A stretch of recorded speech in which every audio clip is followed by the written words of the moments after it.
महं न जाने कृष्णात् परं किमपि तत्त्वमहं न जाने। श्री गोपाल कृष्ण महाराज की जय। श्री दत्तात्रेय श्री चक्रपाणी महाराज की जय। श्री गोविंद प्रभु महाराज की जय। सर्वज्ञ श्री चक्रधर स्वामी की जय। ब्रह्मांडाधीश्वर अकारण करुणावरुणालय परमेश्वराच्या अनंत ब्रह्मांड नायकाच्या अहेतुकी परम कृपेमुळे आज या नौका विहारामध्ये आपण चिंतनीच्या व्यासपीठाच्या स्वरूपामध्ये या ठिकाणी एकत्रित आहोत। चिंतनीला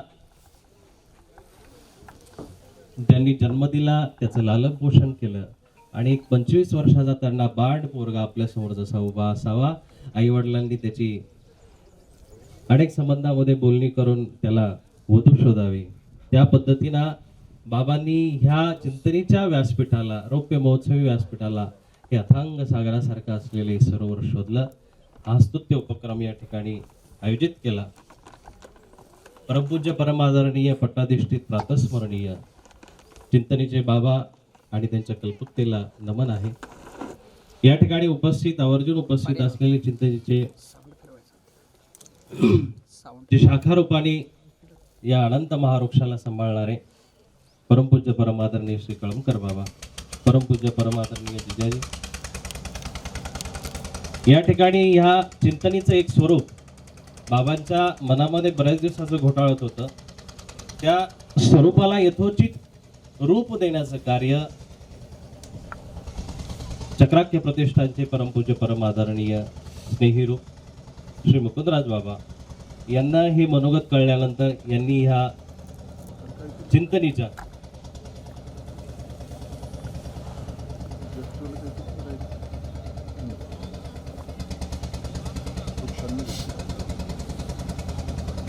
या 25व्या सत्रासाठी हे एक उत्कृष्ट ठिकाण निवडलं। या ठिकाणावरून पाण्याच्या तरंगावरती, पाण्याच्या लहरीवरती चिंतनीला आपण प्रस्तुत करावं, हा बाबांचा मनोरथ, हा बाबांचे मनोगत या ठिकाणी परमपूज्य परमादरणीय श्री मुकुंदराज दादांनी संकल्पित करून दाखवला, प्रस्तुत करून दाखवला आणि खऱ्या अर्थाने आज चिंतनीचं आपण हे पाण्याच्या नौका विहारामध्ये रूप बघतोय। द्वारकेला ज्यावेळेस पाठीमागची चिंतनी होती, त्यावेळेस परमादरणीय बाबांनी त्या ठिकाणी द्वारकानाथ सर्वांना बोलण्याचा मानस व्यक्त केला होता।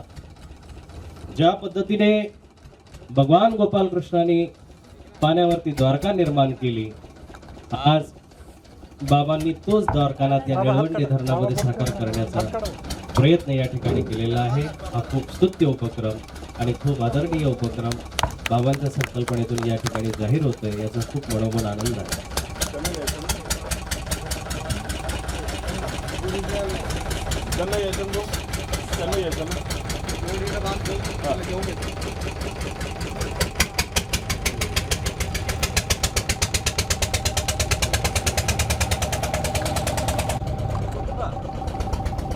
विचार हे स्थिर असतात। विचारांना अस्तित्व ज्या वेळेस होते ते कुठल्याही दृष्टीने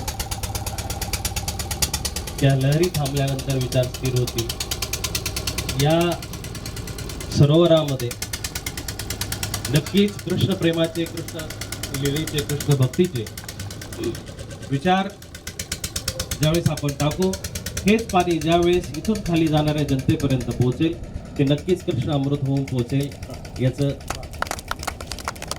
असा माझा मानसिक विचार आहे आणि तो मी या ठिकाणी प्रस्तुत करण्याचा प्रयत्न करतोय।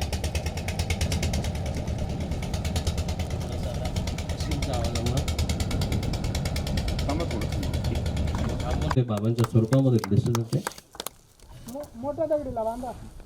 नाहीत आणि ह्या चिंतनीच्या व्यासपीठावरून मला सलगपणे 4थ्या वर्षी बाबांनी बोट धरून ओढले. पहिल्या वर्षी ज्यावेळेस परभणीला चिंतनी झाली, मोठं कुणाला म्हणायचं, लहान माणसाकडून मोठं वधून घेतलं. दुसऱ्या चिंतनीला द्वारकेला उभं केलं, द्वारकानात तोडका मोडका सांगायचा प्रयत्न केला.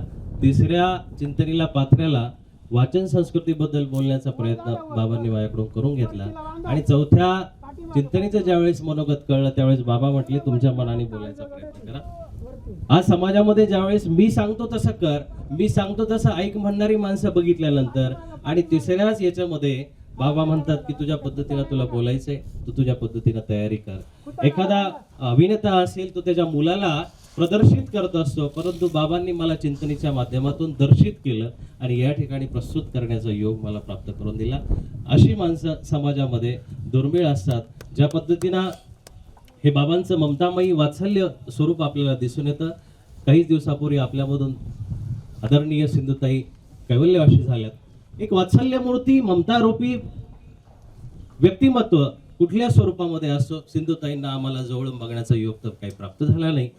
महाराष्ट्राने बघितलं असेल, पण बाबांनी सिंधुताई जवळून बघितल्या, माई जवळून बघितल्या, आणि बाबांमध्ये माई असलेले एक तत्व आम्हाला थोड्या थोड्या अंशाने या ठिकाणी दिसून पण येते.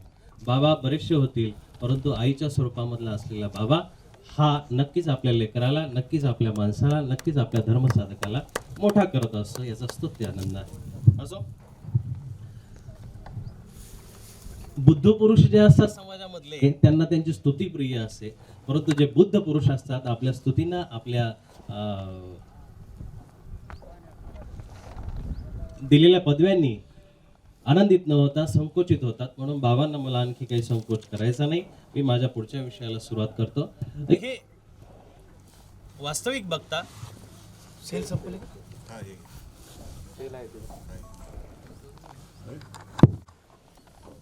जगातले जेवढे पण सभागृह असतील, जेवढे पण सभास्थानं असतील, जेवढे पण कार्यक्रमाचे स्थळ असतील, पीठ असतील, त्याला व्यासपीठच म्हटलं जातं. 25व्या वर्षी माझ्यासाठी माझ्या अंतःकरणातून मला एक शब्द द्रवित झाला, आणि त्या शब्दाला इथून पुढं आपण सर्वांनी वापरण्याचा प्रयत्न करा की हे व्यासपीठ नसून आता हे चिंतनपीठ तयार झालं. या चिंतनपीठाला आपण स्वीकार करायचे, आणि हे व्यासपीठ आता जगाच्या व्याचोशिष्टम सर्वम जगत, व्यासाचं उष्ट, वाल्मिकीचं उष्ट, तुलसीदासाचं उष्ट ह्या जगामध्ये पसरलेलं असेल, परंतु महानुभाव संप्रदायासाठी, आमच्या साधकांसाठी परमपूज्य परम आदरणीय दादा बाबाच आमच्या विचारांना, इतस्ततः त्यांच्या विचारांना विखरून गेलेत, आणि ते विचार गोळा करून आम्ही थोडंसं कुणाला तरी सांगत असतो. म्हणून बाबा चिष्टम सर्वम अहम, माझ्या ठिकाणी जे असलेलं आहे की बाबांनी दिलेलं तत्प्रसादान्मयाच्युत, ज्या पद्धतीनं अर्जुन म्हणत असतो त्या पद्धतीनं बाबांकडून आम्हालाही भेटतं, आणि ते आम्ही स्त्रवित करण्याचा प्रयत्न. या अथांग सागरामधून स्त्रवित होणारं पाणी, अथांग सागरामधून खाली जाणारे हे पाणी, ज्या पद्धतीनं क्षणाची, तासाची, 2 तासाची क्षुधा भागवत असतं, त्या पद्धतीनं ह्या पाण्यावरती तरंगणारे विचार अनंत जन्मापर्यंत, अनंत काळापर्यंत, अनंत युगापर्यंत सदैव राहतील. हे बाबांचं कार्य, आणि ह्या कार्यावरून, ह्या चिंतनपीठावरून अनेक विषय आतापर्यंत भेटत गेले, अनेक विषयाचं चिंतन ऐकण्यात आलं, अनेक विषयाला नवीन नवीन श्रवण करण्याचा योग पण प्राप्त झाला. ह्या माझ्या जीवनातली 4थी चिंतनी मी बोलतोय, म्हणून आज मी चतुसूत्री बोलतोय. त्रिसूत्री आतापर्यंत बोललं, द्वारकेला वरण, शरण आणि ग्रहण या विषयावरती, त्याच्या अगोदर मोठं त्रिसूत्री बोलणं झालं, 1 सूत्री झालं असेल. आता चतुसूत्री मला विचार सुचले, आणि त्या विचारानुसार मी बोलण्याचा प्रयत्न करतोय. नारदीय भक्ती सूत्रामध्ये 84 सूत्र आहेत ते, आणि त्या नारदीय भक्ती सूत्रामध्ये 55, 54, 53 आणि 55 इथपर्यंत जे सूत्र आहेत, भक्तीवरती जैमिनीय सूत्र सुद्धा वेगळ्या पद्धतीने आहे. वेदोक्त प्रकारे भक्ती कुठल्या पद्धतीने केली जाते, तत्वज्ञानानुसार, तात्विकतेनुसार, ज्ञानानुसार भक्ती करावी जरूर, परंतु अंतःकरणाचं द्रवीकरण कुठल्या पद्धतीनं झालं पाहिजे, ज्यासाठी पृष्ठभूमी खूप गरजेची आहे, एक बॅकग्राऊंड खूप गरजेचं आहे, एक त्याच्या खाली असलेली भूमिका किती स्पष्ट रूपाने असावी, हे नारदीय भक्तिसूत्रामध्ये आपल्याला बघायला भेटतं. आणि त्या नारदीय भक्तिसूत्राच्या माध्यमातून ज्यावेळेस मी चिंतन केलं, 5 प्रकारची भक्ती त्यातून बाहेर पडली. त्याला मी 4 प्रकारे सांगण्याचा प्रयत्न करतोय. 5 प्रकारे एका ठिकाणी मी सांगितली होती. आज चतुष्कोणी किंवा चतुसूत्री चतुर्वर्णी मला बोलायचे, त्याच्यामुळे मी 4 प्रकारामध्ये सांगण्याचा प्रयत्न करतो. ती भक्ती पहिला प्रकार आहे पूजा, जी आपण नित्य नियमाने करतो, जे नित्य सर्वांगीण आपल्या अंतकरणामध्ये असते, जीवनामध्ये असते, आपल्या दिनचर्येमध्ये असते, ती पूजा. त्या पूजेतूनच ईश्वराविषयीचं प्रेम साकारलं जातं, त्याच्याविषयीची आवडी साकारल्या जाते, त्याच्याविषयीचं, कारण भक्ती प्रेम रूपामयी. नारद सूत्र सांगतं की भक्तिमयी प्रेमरूपा आणि प्रेमरूपामयी भक्ती, दोन्हींचा एकच गाभा आहे. आतून बाहेरून दोघींना जरी तुम्ही वेगळं जरी केलं तरी पण ती भक्ती ही प्रेमाला धरून असते आणि प्रेम भक्तीला धरून असतं. भक्ती ही प्रेमा सोबत जर केली तर ते चंदनाचं सारखं वृक्ष बनत असतं, आणि ज्या जीवनामध्ये भक्ती नसेल तो वृक्ष म्हणजे बांबू सारखा आहे. दिसायला हिरवागार दिसत असला, उंच दिसत असला तरी आतून पोकळ. तसा भक्तीचा गाभा हा जर प्रेमयुक्त असेल तर चंदनासारखं त्याला महत्व प्राप्त होत असतं. पूजा हा पहिला प्रकार. दुसरा प्रकार प्रेम. तिसरा प्रकार प्रतीक्षा. ज्याने ईश्वराविषयी प्रेम केलं, ईश्वरासोबत प्रेम केलं, जो ईश्वराची पूजा करतो त्याच्या जीवनामध्ये नक्कीच परमात्म्याची प्रतीक्षा असते. कधीतरी परमात्मा भेटावी ही प्रतीक्षा असते. प्रतीक्षेनंतर प्रागट्य होत असतं आणि प्रागट्यानंतर प्राप्ती होत असते. या 5 प्रकारामध्ये, चतुप्रकारामध्ये प्रेम 4 प्रकार नीट लक्षात घ्यावा. चिंतनी हे कुठेही रस्त्यावरती सभा चालू आहे आणि त्या सभेला आपण उपस्थिती हजेरी लावली असं स्थळ नाहीये. तुम्ही निवडक 50 माणसं असाल, आपण सर्व 50 माणसं जरी असलो तरी ही 50 50,000च्या बरोबरीची आहे. आणि पंचाळेश्वरला 30,000 लोकांचा आकडा होता. 30,000च्या साक्षीने ही चिंतनी पार पडणार होती. परंतु आपल्याला 50 लोकांना हा संदेश कमीत कमी 5,000पर्यंत तरी पोहोचवता आला पाहिजे. या हिशोबाने आपण या चिंतनीला ऐकण्याचं मन ठेवा, मानस ठेवा. तर ही प्रेम, प्रतीक्षा, प्रागट्य आणि प्राप्ती ह्या 4 प्रकारातली भक्ती मी आज तुम्हाला समोर सांगण्याचा प्रयत्न करतोय. पूजा कुठल्या पद्धतीनं अशी हे गोपिकांनी आपल्याला खूप चांगल्या पद्धतीनं दाखवून दिलं. 4 दिवसापूर्वी मला वाचनामधून अर्थ कळाला की गोपिका ज्या ज्या वेळेस कृष्णाला स्वतः आतमध्ये दही माथायच्या, दही दूध एकत्र करायच्या आणि त्या काही अंश घराच्या बाहेर एका खिडकीमध्ये कोपऱ्यामध्ये ठेवायच्या, तर कृष्ण त्या ठिकाणी येईल, ज्यावेळेस गाय घेऊन जाईल, नक्कीच तो आपला तो घास, आपला तो दह्याचं गाडगं, छोटस काहीतरी लोणी घेऊन जाईल. या पद्धतीनं गोपिका पूजा करायचा. त्यांच्या डोक्यावरती तो पूर्णपणे माठ असायचा, परंतु त्यातला एक थेंब सुद्धा त्यांना खायला भेटायचा नाही. त्यावेळेस त्या गोपिका उदासीन व्हायच्या. परंतु त्यांना ज्यावेळेस कळलं की कृष्ण आपली पूजा स्वीकारण्यासाठी, आपली प्रार्थना स्वीकारण्यासाठी आपले माठ फोडतोय, आपले हे माठ फोडून तो आपल्यातला भाव स्वीकार करतोय, आपला अन्न स्वीकार करतोय, त्यावेळी गोपिका आवर्जून आपल्या घराच्या बाहेर अन्न ठेवायच्या. ते मडक्यामधलं अन्न, ते मडक्यामधलं दूध, दही कृष्ण भक्षण करायचे, स्वीकार करायचे. असा गोपिकांच्या पूजेचा स्वीकार परमात्म्याने केला. त्या ठिकाणी ही पूजा कुठल्या पद्धतीने केल्या जाते? देवासाठी असंख्य पदार्थ मांडून आपण देवाला विनंती करतो, परंतु त्या गोपिका ते पदार्थ ठेवून आतमधून वाट बघायच्या, खिडकीच्या आतमधून वाट बघायच्या आणि युगायुगापर्यंत ही चालत आलेली प्रतीक्षा त्यांच्या जीवनामध्ये, गोपिकांच्या जीवनामध्ये. प्रेम करणं इतकं सोपं नाहीये. ते देवासोबत, माणसासोबत करणं सुद्धा सोपं नाहीये. त्याच्यामध्ये सुद्धा आत्महत्या होतात, त्याच्यामध्ये चिरफाड होते, त्याच्यामध्ये माणसं परांगदा होतात. हे देवासोबत केलेलं प्रेम आहे. ते एखाद्या व्यक्तीवरती, वस्तूवरती ज्यावेळेस आपण करू त्यावेळेस आपल्याला त्याच्यातून भेटणारे फायदे तोटे नक्कीच दिसत असतात, परंतु परमेश्वराजवळ केलेलं प्रेम हे निश्चित रूपाने आपल्याला मोबदल्या स्वरूपामध्ये अनंत जन्मार्जित पाप चोरम, आपल्या जन्माचं पाप चोरण्यापर्यंत, अनेक दोषापर्यंत, अनेक आपल्या अवगुणांपर्यंत तो परमात्मा आपले ते नाश करून तो आपल्याला प्रेम त्या बदल्यामध्ये देत असतो. आजकालचं जर प्रेम आपण बघितलं ते लिमिटेड स्वरूपामधले प्रेम आहे. अनलिमिटेड स्वरूपामध्ये आपल्याला फक्त फोनची व्हॅलिडिटीज भेटते 1 महिन्याची, ती पण 28 दिवसाची केली. अनलिमिटेड स्वरूपामध्ये अनलिमिटेड काहीच नाही जगामध्ये. परमात्म कृपा अथांग सागर, तो अथांग प्रेमाचा सागर आपल्याला जर पाहिजे असेल तर त्याच्याशी प्रेम करायला शिका. गोपिका त्यांच्या जीवनामध्ये जर उत्कृष्ट अत्युच्च प्रेम करत असतील, उत्कट प्रेम करत असतील, त्या कृष्णासोबत करतात. बाल कृष्णासोबत ज्यावेळेस त्यांना प्रेम झालं त्यावेळेस त्या पती विसरतात, काय विसरतात, आपलं काम विसरतात, धांदलेपणा होऊन जातो आणि म्हणूनच त्यांना त्यांच्या सासांचा, त्यांना त्यांच्या घरच्यांचा सासरवास सहन करावा लागतो.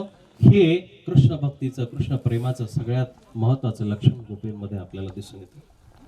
जे मैं ऐसा जानती प्रीत करे दुख होय, नगर ढिंडोरा पीटती शाम से प्रीत न करियो कोय. मला जर कळलं असतं की कृष्णासोबत जर प्रेम करणं इतकं अवघड आहे, त्याच्यासोबत जुळणं इतकं अवघड आहे, त्याच्यासोबत प्रेम करावं, त्याच्यासोबत लळा लावावं इतकं जर ममत्व अवघड असेल तर नगर ढिंडोरा पीटती शाम से प्रीत न करियो कोय. मी सगळ्या गोकुळाला सांगून टाकलं असं, अशा पद्धतीनं गोपिका म्हणतात. सगळ्या गोकुळामध्ये मी हे सांगत फिरले असते की कृष्णासोबत कोणीही प्रेम करेल, कारण तो त्या प्रेमाच्या याचा लय नाहीये. एवढी जर मला माझ्या जीवनामध्ये प्रतीक्षा करावी लागत असती, त्या गोपिकांचं मनोगत आपण नीट जर लक्षात घेतलं तर गोपिकांच्या जीवनामध्ये भक्ती किंवा प्रेम थोडंच भेटलं, परंतु त्यांच्या जीवनामध्ये प्रतीक्षा खूप आल्या. त्यांच्या जीवनातल्या प्रतीक्षा आपण जर बघितल्या, त्या गोपिका आपल्याला जर एसटी स्टँड वरती आपल्याला कुठं बसताना करती रेल्वेच्या याच्यामध्ये 5 मिनिटं जरी उशीर झाला तरी आपण तळमळ तडफड होती आपली. 5 मिनिटं आपल्याला जेवण जर उशिरा भेटलं तरी आपण गृहिणीवरती रागावतो. 5 मिनिटं आपला फोन जर एकदा रिंग केल्यानंतर लवकर कोणी उचलला नाही तरी आपल्याला थोडासा राग येतो किंवा आपण निराश होतो. गोपिका बिचाऱ्या त्या दही ठेवून, त्या लोणी ठेवून नुसत्या आतमधून खिडकीमधून वाट बघायच्या, नुसत्या आतमधून भगवंताची क्षणाक्षणाचीच वाट बघायचा आणि तो क्षण त्यांना युगायुगासारखा वाटायचा. तो युगासारखा वाटलेला त्यांचा क्षण त्यांच्या जीवनामध्ये प्रतीक्षेच्या रूपाने, कृष्ण पूजेच्या रूपाने आणि एका ठिकाणी असं पण वर्णन आलेलं आहे की कंस 8 वर्षापासून ते 4 वर्ष म्हणजे 12 वर्षापर्यंत मथुरेमध्ये गोपाल कृष्णाची वाट बघत होता. शास्त्रज्ञ सांगतात की 4 वर्षापर्यंत त्यांनी जितका वेळा कृष्ण नाम घेतलं त्याचा जरी वध झालेला असेल, त्याचा जरी शिरच्छेद झालेला असेल तरी तो कृष्ण प्राप्तीलाच गेला, हे निश्चितपणे खरं आहे.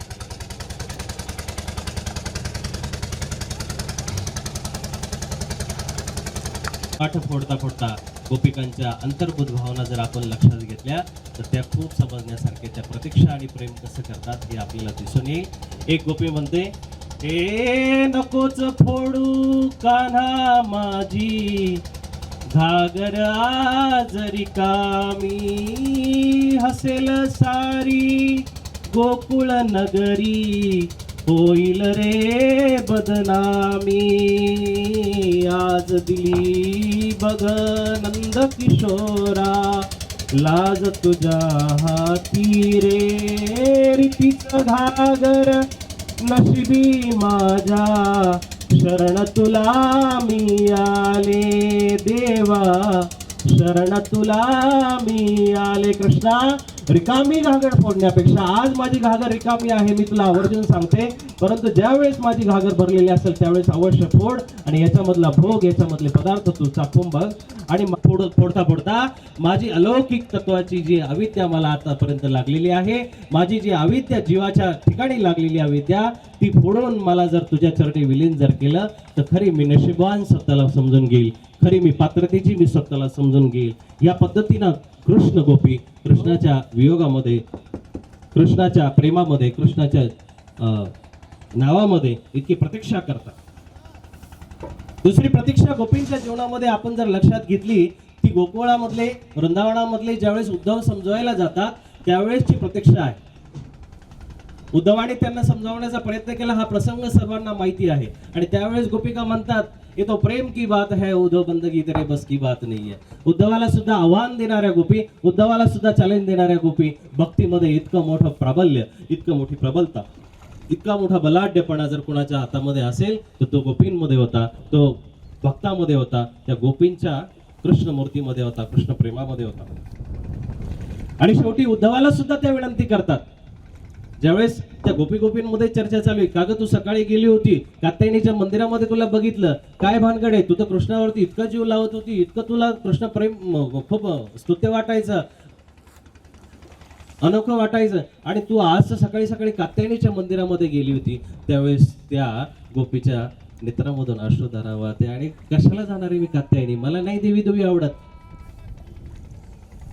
मला देवीची पूजा थोडी करायची आहे. अरे मी देवी जवळ सुद्धा, कात्यायनी जवळ सुद्धा, अगर तू जगत जननी है, जगत माँ है, तो ऐसा समझ कि मैं आज तेरे सामने अपना पल्लू फैला के आई है कि इसमें भी अगर देना है तो मुझे कृष्ण मिलन दे दे. मला जर द्यायचं असेल, कात्यायनी जवळ सुद्धा ते त्याच मागतात की देवी तू द्यायचं जर असेल, तू मला भौतिक काही न देता मला कृष्ण परत भेटला पाहिजे. आणि उद्धवला सुद्धा त्या गोपी म्हणतात की मिला दो शाम से उधो, तेरा गुण हम भी गाएंगे. मिला दो शाम से उधो, तेरा गुण हम भी गाएंगे. उद्धवा, अरे तुला देता येत असेल तर कृष्ण दे. इतकं त्याची स्तुती करण्यापेक्षा, इतकं त्याला सांगण्यापेक्षा, इतकं काही त्याचं वर्णन करण्यापेक्षा, अरे सरळ सरळ भेट करून दे ना. तुझं तत्व एका बाजूला आणि तुझी कृष्ण भेट एका बाजूला, सगळं विसरून जाऊ आम्ही. आणि जर तू कृष्ण आम्हाला भेटून दिला ना, बघा कॉम्प्रोमाइज सुद्धा किती जबरदस्त आहे. ज्यावेळेस आज भौतिक स्तरावरती मांडवली करतात ही लोक, सेटलमेंट करतात, तू हे दिल्यानंतर मी ते देईन. प्रेमात सुद्धा सेटलमेंट आहे दादा. प्रेम सुद्धा आज आपण वेगळी स्वरूपामध्ये हे प्रेम बघत असताना तुमच्या गाडीवरती प्रेम केलं जातं, तुमच्या बंगल्यावरती प्रेम केलं जातं, तुमच्या पैशावरती प्रेम केलं जातं, तुमच्या प्रतिष्ठेवरती, तुमच्या परमपूजनेवरती, तुमच्या महंत स्वरूपावरती प्रेम केल्यानंतर, करणारी माणसं बघितल्यानंतर, आणि गोपिका ज्यावेळेस कृष्ण प्रेम करतात, कृष्णावरती प्रेम करतात. अरे उद्धवा, तू जर आम्हाला कृष्ण मिलन जर घडवून दिलं तर एका बाजूला सर्व तू सांगितलेलं शास्त्र, एका बाजूला कृष्ण, आणि एका बाजूला आम्ही उद्धव सुद्धा निर्माण करू, उद्धव सुद्धा उभा करू की उद्धवा तुझे अनंत उपकार आहे, तुला आमच्या चरणांची रज घेण्याची गरज नाही, आम्हीच तुझ्या चरणांच्या रजाला रसही करज रेणू, तुझ्या चरणाचे रज आम्ही एकत्र करून त्यांचंच पूजन करू ना. एवढी जर तुझी ताकद आहे हे समजवण्यापेक्षा, ये तो प्रेम की बात है उद्धव, बंदगी तेरे बस की बात नहीं है. हम प्रेम दीवानी है, ओ प्रेम दीवाना, हम प्रेम दीवानी है, ओ प्रेम दीवाना. हे उधो हमें ज्ञान की, हे उधो प्रेम दीवानी है, ओ प्रेम दीवाना. जगातल्या कुठल्याच गोष्टीसोबत आमच्या प्रेमाची तुलना उद्धवा करू शकत नाहीस तू, कुठल्याच गोष्टीसोबत. अरे आम्ही झाडांना कृष्ण मानलं, आम्ही वासरामध्ये कृष्ण शोधलं. अरे तुला वाटत असेल की गोपिका जिवंत आहेत, गोपिका मनुष्य रूपामध्ये आहेत म्हणून कृष्ण वर्णन करत असेल तर इथल्या कुंजगलीमध्ये जा, त्यावेळेस तुला त्या कुंजगलीमध्ये सुद्धा कृष्णाचा रवरव आवाज येईल, तुला त्यावेळेस मंत्रध्वनी तिथून सुद्धा ऐकायला येईल. तू जर आमच्या वासरांकडे जर जाऊन आला त्यावेळेस सुद्धा त्या चुटुक चुटुक जो आवाज करतात दूध पेताने गायचा, त्याच्यामधून सुद्धा कृष्णध्वनी प्रतीत होऊ शकतं. इतकी गोकुळामध्ये कृष्ण अवतरित झालेला आहे, इतकं गोकुळामध्ये कृष्ण मिक्स एकत्र झालेला आहे. आणि तो कृष्ण आमच्यापासून विलग करण्याचा प्रयत्न करू नको, तो आम्हाला समजून मला जीवनामध्ये प्राप्त करून दे. कृष्णाचं एकदा जरी तू आम्हाला भेट करून दिली. आणि तसाच एकदा एक प्रसंग प्राकट्याच्या बाबतीत निर्माण झाला की हस्तिनापुरहून निघून गेल्यानंतर द्वारकेला ज्यावेळेस भगवान कृष्ण येतात, द्वारकेहून परत सूर्यग्रहणाचं काहीतरी यादव वंशीय लोकांचं निमित्त होतं, आणि त्या यादव वंशीय निमित्तामधून सर्व गोपी ग्वाल एकत्र झाले. कुरुक्षेत्राच्या रणावरती त्या ठिकाणी सर्व एकत्र झाल्यानंतर बरेचसे लोक म्हातारी झाली होती. आता ती जी काही सवंगडी कृष्णाची होते ते बाल सवंगडी, आता कोणी काठीला टेकलं होतं, कोणी हातामध्ये नातवाचा हात धरून त्या ठिकाणी आलं होतं. सर्व एकत्र ज्यावेळेस बघितलं, गोकुळ एकत्र झालेले, मथुरा एकत्र झालेली, व्रजभूमी एकत्र झालेली आहे. आणि ज्यावेळेस सर्वांनी कृष्ण बघितला, कोणी कान्हा म्हणतंय, कोणी गोपाल म्हणतंय, मुरली मनोहर, काय जे म्हणता येईल ते म्हणण्याचा प्रयत्न करून कृष्णाला आपल्याकडे बोलवण्याचा प्रयत्न करतोय. आणि सर्वांनी एकत्र होऊन त्या ठिकाणी कृष्ण दर्शन घेतलं. आणि कृष्ण दर्शन घेता घेता एक गोपी आता म्हणते की आता बराच वेळ झालं, कृष्ण आता निहाळलाय, कृष्ण आता बघितलंय, आता आम्हाला वाटतंय की थोडी तरी 10 मिनिटाची का होईना रासक्रीडा झाली पाहिजे. मनोगत व्यक्त केलं एका गोपीनं. कृष्णाच्या चेहऱ्यावरती नकारात्मकतेचे भाव उलमडले की नाही, इथं रास जमणार नाही. त्यावेळेस ती गोपी तर्कनिष्ठ होती, म्हणते या ठिकाणी रास न जमायला काय झालं? अरे कृष्ण तर तोच आहे ना, गोपी सगळे तेच आहे, गवळणी तेच आहेत, बऱ्याही म्हाताऱ्या झाल्या असतील, बऱ्याही थोडेसे वृद्ध झाले असतील, तर काही हरकत नाहीये, आपण रास करूया, आपण नृत्य करूया. थोडासा आता ठेका धरायला जमणार नाही, पण कृष्णा तू मध्यभागी उभा राहा, आम्ही चारही बाजूना सगळ्या बाजूना गवळणी एकत्र होतो आणि तुझा आम्हाला नुसता चेहरा बघायचा आहे, तू कसा त्रिभंगी उभा होता ते बघायचं आहे. कृष्ण स्पष्ट नकार देतात आणि गोपींना म्हणतात की बाबांनो, भाव के सृजन के लिए जमीन का बहुत बड़ा महत्व होता है. भगवान कृष्णाचं त्यावेळेचं उत्तर नीट लक्षात जर घेतलं की भावाच्या सृजनासाठी जमिनीचं खूप महत्व आहे. कहा वो कालिंदी का तट है, कहा जमुना की रव रव है, कहा कालिंदी का वो काला शार पानी है, कहा उसमें हम डुबकियां लगाकर तुम हमें देखती थी, तुम हमें निहारती थी, और उस समय कहा कालिंदी के तट से वो सुमधुर हमने कमल उठा के लाए थे, तुमने कमल उठा कर लाए थे, कहा अपने बालों में बंधाए थे. अरे वो कहा कालिंदी का तट, कुठं ते यमुनेचं काळं शार पाणी, कुठे यमुनेच्या त्या कुंज गलिया, आणि कुठं हा कुरुक्षेत्रावरती रवरव आवाज येणारा. अरे युद्ध होऊन जरी 10 वर्ष झाले असतील, 15 वर्ष झाले असतील, परंतु आजही माझ्या कानामध्ये त्या शंखांचा आवाज, त्या घोड्यांचा आवाज, त्या खिदकणाऱ्या हातींचा आवाज हाच आतापर्यंत कानामध्ये पडतोय माझ्या. इथं या ठिकाणी कसा राज जमू शकतो? या ठिकाणी बाबा आता मगाशी बोलताना म्हटलं की या ठिकाणी यमुना, आपल्याला यमुनेसारखंच हे सरोवर दिसतंय. खरंच बंधूंनो बघण्यासारखं आहे. हे काळशार पाणी कुठल्याही जगातल्या कुठल्याही समुद्रामध्ये तुम्ही जर दृश्य बघितलं तर हे दृश्य तुम्हाला दिसले जाणार नाही. हे काळेशारपणा हा इथला नाहीये, निळवंडे धरणातला नाहीये, राजूर ठिकाणचा नाहीये. हा काळाशारपणा भगवान गोपाल कृष्णाची ती यमुनेमधली कृपा आहे. कदाचित तो स्त्राव या ठिकाणी स्रवित होऊन आपल्याला प्रसाद रूपाने, कृष्ण अमृत रूपाने या ठिकाणी भेटतो. याचा खूप मनस्वी आनंद आहे. आणि या ठिकाणी प्रागट्याचा जर खरा अनुभव करून श्री चक्रधर अवतारामध्ये सुद्धा घेतलेला आहे. श्री मुक्ताई, ज्यावेळेस मुक्ताई प्रभू मिलनाची वाट बघते, दररोज बघते, एक दिवस नाहीये, एक दिवस आपण तयारी केली, पाहुणे आले नाही तरी आपला हिरमोड होतो. दररोज तयारी करायची, दररोज फुलं आथरायची, दररोज सडा टाकायची आणि दररोज अशी प्रतीक्षा करता करता भक्तीमध्ये प्रतीक्षा जी आहे ते प्रतीक्षेचं खरं उदाहरण जर बघितलं तर मुक्ताई आहे. ही प्रतीक्षा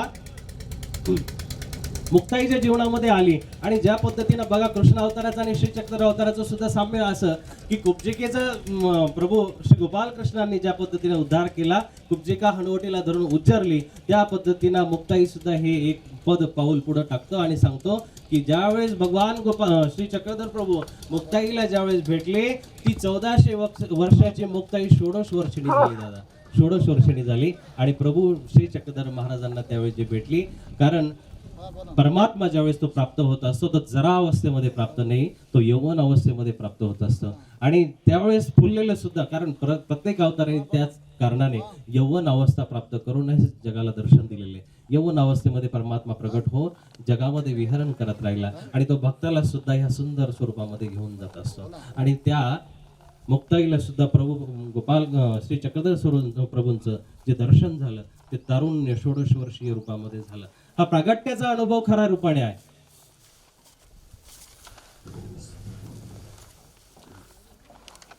एक शेवटचा प्रसंग, हा प्रागट्याचा अनुभव या ठिकाणी आपल्याला मुक्ताईच्या स्वरूपामध्ये. प्रतीक्षा ही एक प्रसंग मला दुर्योधनाचा पण सांगायचा आहे, तेवढा प्रसंग आठवून आपण. दुर्योधन सुद्धा प्रतीक्षा करतोय, भानुमती प्रतीक्षा करते, विदुर सुद्धा प्रतीक्षा करते. आणि ती प्रतीक्षा भगवान गोपाल कृष्णाची ज्या भक्तीनं करायला पाहिजे ती भक्तीची प्रतीक्षा न करता दुर्योधन जी प्रतीक्षा करतोय ती एक टोकडाला बांधा ना, दगडाला सूड घेण्याच्या भावनेतून दुर्योधन प्रतीक्षा करतो. टोक ना दगडाला बांधा आणि एक घेऊन ये ना इकडं. ते माणसं बदलून गेला, ते दोन्ही वकील आपल्या तिथेच राहिले. एक टोक दगडाला बांधा आणि एक घेऊन ये इकडं. आपलं ज्ञान श्रवण चालू ठेवा. शांततेत चित्ताने चिंतनेचा हा सगळ्यात एक महत्वाचा नियम आहे की जितकं शांततेत आपल्याला ऐकता येईल, मौन अवस्थेमध्ये जाऊन हे श्रवण ऐकायचं असतं, त्यावेळेस आपल्या हृदयाच्या अंतःकरणापर्यंत, हृदयाच्या कानापर्यंत हा भाव पोचत असतो. दुर्योधन सुद्धा कृष्णाची प्रतीक्षा करतोय, परंतु सूड घेण्याच्या भावनेतून तो सूड कसा घेता येईल याच्यासाठी दुर्योधनाने खूप चांगल्या पद्धतीने तयार केली. हिंदीचे एक चांगले दिनकर नावाचे कवी झाले, त्यांनी रश्मिरथी नावाचे एक खूप सुंदर काव्य रचलेलं आहे. पाठीमाग बऱ्याचशा 2-3 ऍक्टर्स लोकांनी, मनोज वाजपेयी झाल्या, संतोष राणा झालं, त्यांनी हस्तकवर त्या मुलाखतीमध्ये त्यांना सांगितलं होतं. तो भाव नीट लक्षात घेतला तर लक्षात येईल की मैत्री की राह बताने को, सबको सुमार्ग पर लाने को, दुर्योधन को समझाने को भगवान हस्तिनापुर आए. दुर्योधन वह भी दे ना सका. दुर्योधनाला समजवलं, मध्यस्थी केली, थोडंसं सांगितलं की बाबा अरे 5 पंचग्राम तरी दे. दुर्योधन वह दे ना सका, आशीष समाज के ले ना सका, उल्टे हरि को बांधने चला, जो साध्य असाध्य साधने चला. जब नाश मनुष्य पर छा जाता है, सबसे पहले विवेक मर जाता है. त्याचा नाश जवळ आल्यामुळं त्याचा विवेक मरून गेला होता आणि तो हरीला बांधायला लागला. आणि ती तयारी केल्यानंतर परमात्मा आपलं स्वरूप दाखवायला लागले. हरिने भीषण हुंकार किया, अपना स्वरूप विस्तार किया, डगमग डगमग दिग्गज डोले, भगवान कुपित होकर बोले, जंजीर बढ़ाकर साध मुझे, हा दुर्योधन बांध मुझे. अगर तू बांध सकता है तो मुझे बांध ले. दृग हो तो दृश्य देख, दृग हो तो दृश्य देख, मुझ में सारा ब्रह्मांड देख, विकांशेन स्थितो जगत. मुझ में सारा ब्रह्मांड देख, शतकोटि सूर्य शतकोटि चंद्र शतकोटि सरित सर सिंधु मंद्र, भूलोक अतल पाताल देख और गत अनागत काल देख. भूत आणि भविष्य वर्तमान तुला माझ्यामध्ये दिसेल. ये देख जगत का आदि सृजन, ये देख महाभारत का रन, मृतकों से पटी हुई भू है. अरे दुर्योधन पहचान इसमें कहा तू है, पहचान इसमें कहा तू है. मृतकों से पटी हुई भू है, पहचान इसमें कहा तू है. बांधने मुझे तो आया है दुर्योधन, अरे तू बांधने मुझे तो आया है, जंजीर बड़ी क्या लाया है. साखळी मोठी घेऊन ये ना बाबा, मला 10 किलो भाजी नेण्यासाठी 1 किलोची पिशवी चालणार नाही, तो बांधण्यासाठी आला. कसं बांधशील मला. बांधने मुझे तो आया है, जंजीर बड़ी क्या लाया है. यदि मुझे बांधना चाहे मन, पहले तो बांध अनंत गगन. तो आबाळाला बांधून दाखव, सुने को साध सकता है वो मुझे कब बांध सकता है. ही तो वचन तुने नाही. दुर्योधन ऐक आता, इथून पुढचं लक्षात घे, काय नेमका ह्या प्रसंगाचा तुला परिणाम भोगावा लागेल. ही तो वचन तूने नहीं माना, मैत्री का मूल्य नहीं पहचाना, तो ले अब मैं भी सुनाता हूँ, अंतिम संकल्प सुनाता हूँ. याचना नहीं अब रण होगा, जीवन जय या कि मरण होगा. भाई पर भाई टूटेंगे, विष बाण बूंद से छूटेंगे, वायल श्रुगाल सुख लूटेंगे, सौभाग्य मनुज के फुटेंगे. वायस कावळे श्रुगाल गरुड गिधाड तुमचे हे सगळं मांस खातील आणि अखेर तू भूषाई होगा, हिंसा का पर्दाई होगा. सगळी हिंसा तुझ्या डोक्यावरती मारत जाईल. दुर्योधना नीट अरे सांभाळ बाबा, तुला तरी डोळे आहे, तुझ्या बापाला नव्हते, पण तू तरी तुझ्या डोळ्याने बघ. थी सभा सन्न सब लोग डरे. बघा किती सुंदर भाव त्या दिनकर कवींनी, इतका सुंदर भाव या ठिकाणी, त्याची प्रतीक्षा कुठल्या लयाला गेली हे या ठिकाणचं उदाहरण मला. ती सभा सन्न सब लोग डरे, चुप थे या बेहोश कडे, केवल 2 नर आगाते ना आगाते थे, धृतराष्ट्र विदुर सुख पाते थे. धृतराष्ट्राला बिचारायला काही दिसत नव्हतं त्यावेळेस. कृष्ण लहान झाला काय मोठा झाला काय त्याला काही समजलं नाही, पण गडबड काहीतरी झाली हे लक्षात आलं. विदुर सुख पाते थे. विदुर हा भक्तिभावाचा प्रेमाचा झरा असल्यामुळं विदुराला कृष्ण त्या ठिकाणी एवढा मोठा असून सुद्धा भीती नव्हती वाटत. आणि कर जोड खडे प्रमुदित निर्भय, दोनों पुकारते ते जय जय, दोनों पुकारते ते जय जय. श्री गोपाल कृष्ण महाराज की जय.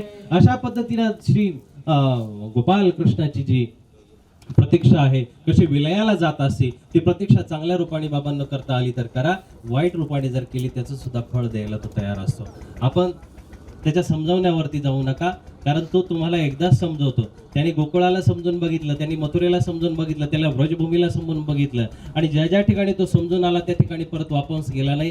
एवढा राम अवताराची आणि कृष्ण अवताराची बरेचसे लोक समाजामध्ये बरोबरी करतात, परंतु नीट लक्षात घ्या, ज्यावेळेस वनवासामध्ये 14 वर्ष राम गेले, 14 वर्षामधून बऱ्याच वेळा तुलसी रामायणामध्ये उल्लेख आलेला आहे, वाल्मिकी रामायणामध्ये उल्लेख आला आहे की राम अयोध्येच्या लोकांची आठवण करतात, दशरथांची आठवण करतात, कैकेयीची आठवण करतात, मग सगळ्यांची आठवण करतात, परंतु कृष्ण असा एक व्यक्ती आहे, असा एक अवतार आहे, असा एक महापुरुष आहे, जे सोडलं तिथं परत जाणं नाही, जे सोडलं तिथं परत आठवण करणे नाही.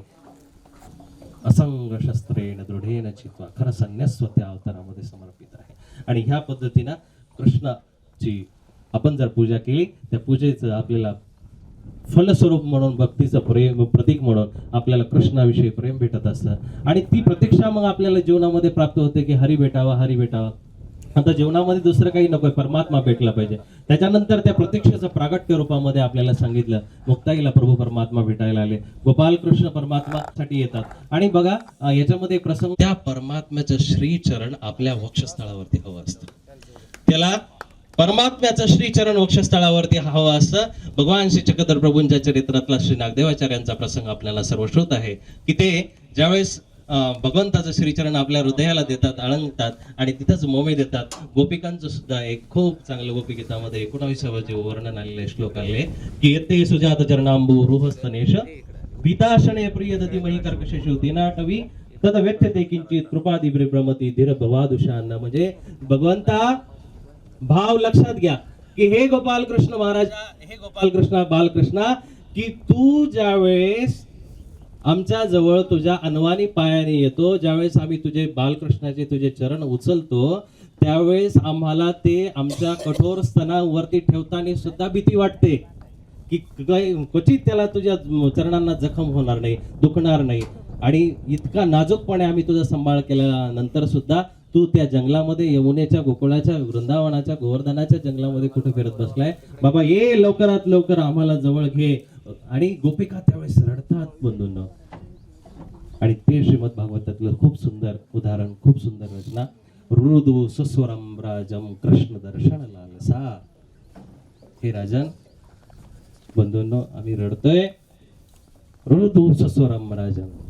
आपली माणसं, आताची माणसं गायन सुद्धा स्वरामध्ये करत नाही.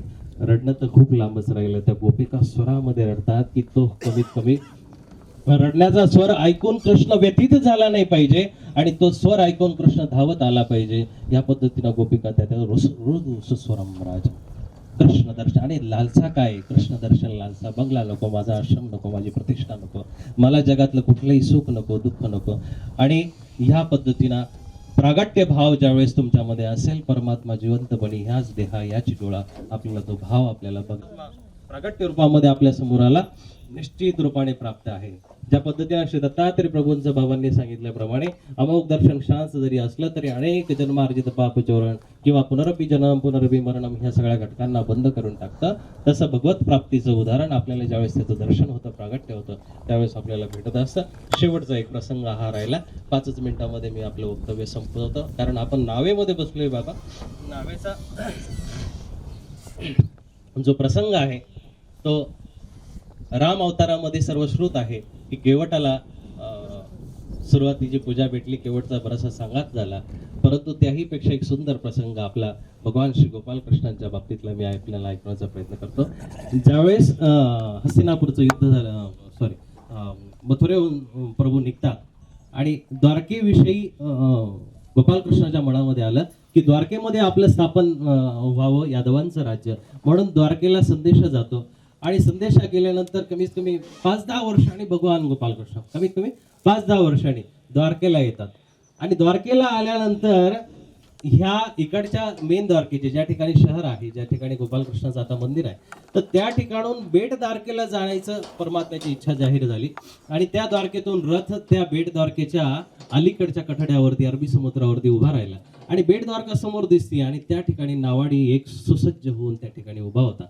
आणि त्याने गेल्या गेल्या ओळखलं की भगवान गोपाल कृष्ण आले, द्वारकाधीश आले, म्हणून त्यांनी परमात्म्याचा हात धरून ती नाव दाखवली की या ठिकाणी तुम्हाला बसायचंय, या नावेमध्ये आपल्याला त्या बेट द्वारकेपर्यंत जायचं.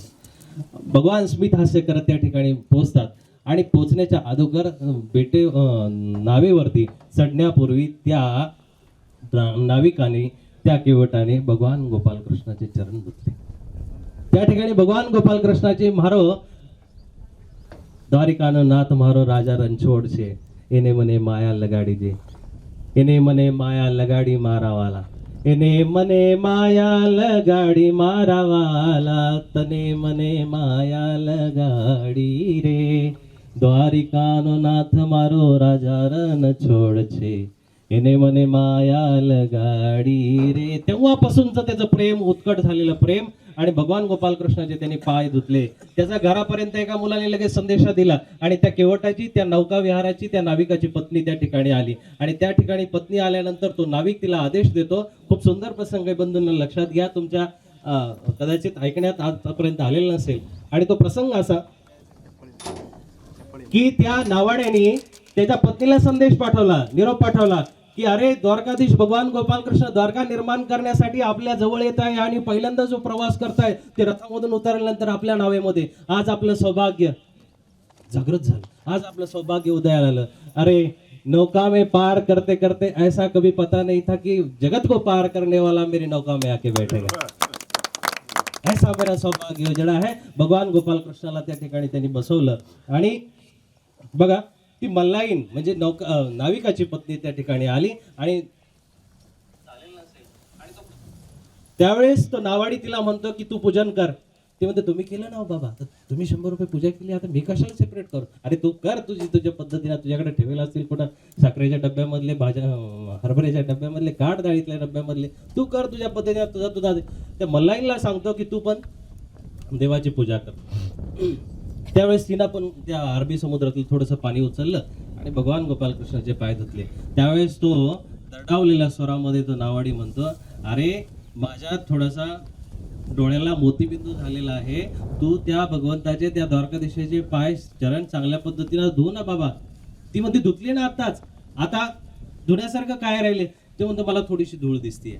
मग परत ती बिचारी धुते. परत तो म्हणतो की मला थोडीशी धूळ देते, तू चांगल्या पद्धतीनं काम करत नाही. आणि बघा शेवटचा प्रसंग, भावनिक प्रसंग, भगवान गोपालकृष्ण त्या ठिकाणी चरण धुत असताना त्या मल्लाईंनी पाण्याने पाय धुता धुता ज्यावेळेस कृष्णाचे पाय श्रीचरण स्वच्छ झाले नाही म्हणून त्या मल्लाईंनी तोंड खाली केलं आणि भगवंताचे चरण चाटायला सुरुवात केली.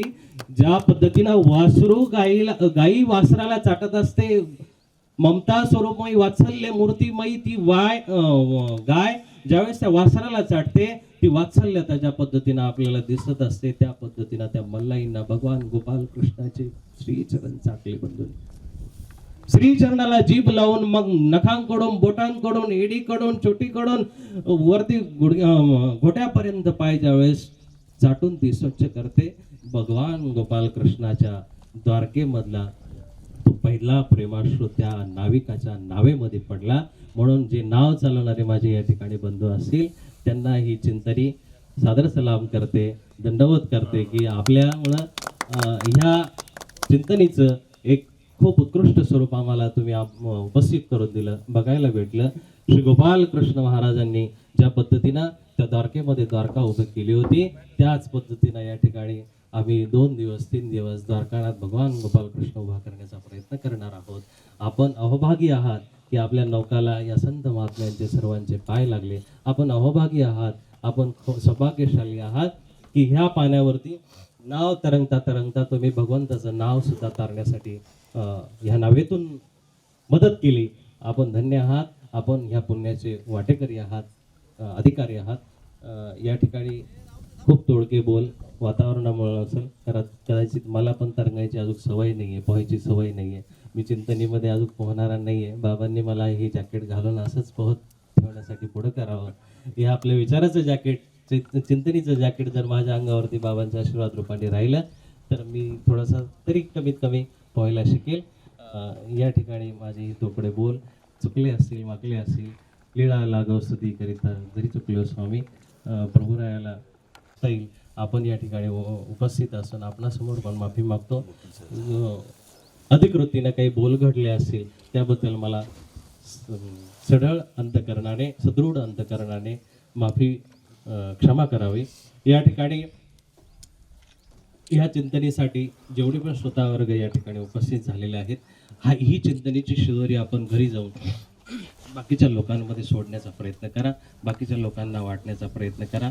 ही एक अलौकिक लेखणी सुवर्ण अक्षरामध्ये लिहून ठेवण्यासारखी चिंतनी ही प्रभू परमात्म्याच्या आणि आपण सर्वांच्या साक्षीने या ठिकाणी पार केली. शेवटचं एक वाक्य की आतापर्यंत 4 वेळेस बाबांनी मला वेगवेगळे विषय देऊन सांगण्याचा मी पण थोडासा प्रयत्न केला. माझा एक मानस धनी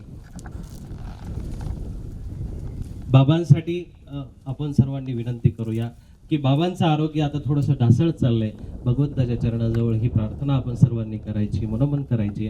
आपण 50 खूप स्पेशल आहोत. मी सुरुवातीलाच सांगितलं की भगवंताजवळ प्रार्थना करून बाबांसाठी आरोग्य मागा. दुसरं काही नको आहे. आता बाबांजवळ सर्व आहे, नाव आहे, नेम है, फेम है, मनी है, सब कुछ है.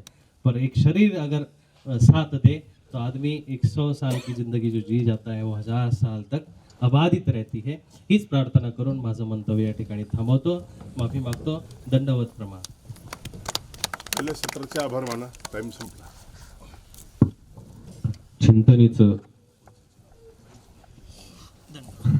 आजचं हे प्रथम सत्र या ठिकाणी संपन्न झालेले आहे. आपण सर्वजण उपस्थित झाला. सर्वांचे मनपूर्वक आभार.